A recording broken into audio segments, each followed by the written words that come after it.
Okay, welcome to Free Association. My name's Dennis.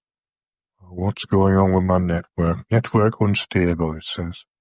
But it shouldn't be, because it's only an audio going backwards and forwards, so it should be stable enough for that. Anyway, welcome to Free Association. Another podcast on the topic of imagination creates reality. And hopefully one or two examples that make it more real for people than it otherwise would be. So this idea comes from Neville Goddard, who got it from esoteric practices such as ritual magic and astrology. But it's also in the Bible, so he gets a lot of his examples from the Bible. I'm not going to repeat Neville Goddard's examples because they're in the book. They're in all of his books and lectures, and they're all worth listening to if you get a chance. Be careful with the material that's on YouTube, because some of it is artificial intelligence, and it's not Neville Goddard's words or Neville Goddard's voice. So you've just got to they do the same thing with Neville Goddard as they do with Alan Watts, basically. They tell the AI to produce a treatise or a lecture in the style of Alan Watts, and then get Alan Watts's voice to narrate it, and it sounds pretty authentic, but the language is wrong. It's language that he wouldn't use or didn't use at the time. It's more modern language than you would have got in the 60s and 70s and 80s, or whenever it was that Alan Watts was doing his thing. With Neville Goddard, it's Feeling is the Secret is one of the key books as well. It's well worth reading. It's very short. It's very concise in the way that it does examples and case studies and such like. Highly recommend both of those books.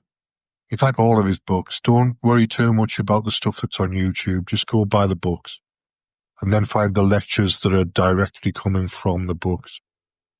That would be my advice for anybody who wants to develop this stuff. But how I came to the conclusion that imagination creates reality it's really quite simple, because I can do things with pressure that nobody thinks are possible, and that's because of the association between the acupressure points and the thing that you want to achieve.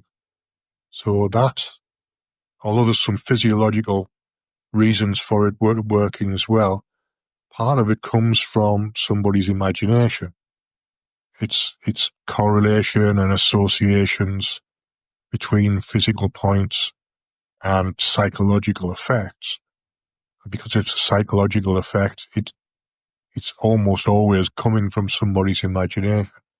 It might be stimulating hormones to get there, but that's an intermediate effect. The actual end result is a psychological change.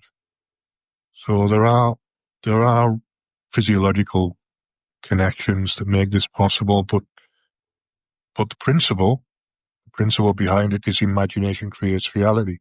Somebody somewhere in ancient China has imagined the connection between the meridians, the connection between the points on the meridians, and associated them with things that they wanted to achieve in Chinese medicine, primarily.